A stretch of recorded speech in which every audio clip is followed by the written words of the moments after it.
Hello hi అండి, one more mini vlog. Today మన recipe వచ్చేసి కాలీఫ్లవర్ టమాటా కర్రీ అండి. ఒక్కసారి ఇలా ట్రై చేసి చూడండి, చాలా బాగుంటుంది చపాతీలోకి కానీ రైస్లోకి.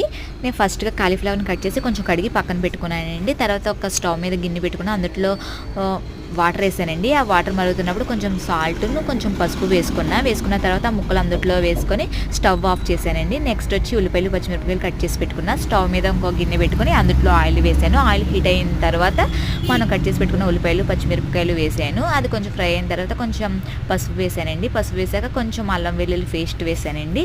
అల్లం వెల్లుల్లి పేస్ట్ కూడా కొంచెం ఫ్రై అయిన తర్వాత మనం ఇవి హోల్స్ ఉన్న గిన్నెలోకి వేసుకున్నానండి కాలీఫ్లవర్. అవి ఇప్పుడు అందులో వేసాను. అవి కూడా కొంచెం మగ్గిన తర్వాత టమాటాలు కట్ చేసి పెట్టుకున్నానండి. ఆ టమాటాలు వేసాను. నెక్స్ట్ సాల్ట్ వేసుకున్నానండి. సాల్ట్ వేసిన తర్వాత కొంచెం అవి బాగా మగ్గిపోయిన తర్వాత కారం వేసుకున్న, టేస్ట్కి సరిపడా కారం వేసుకొని కొంచెం కొత్తిమీర వేసుకున్నానండి. అంతే. Please like and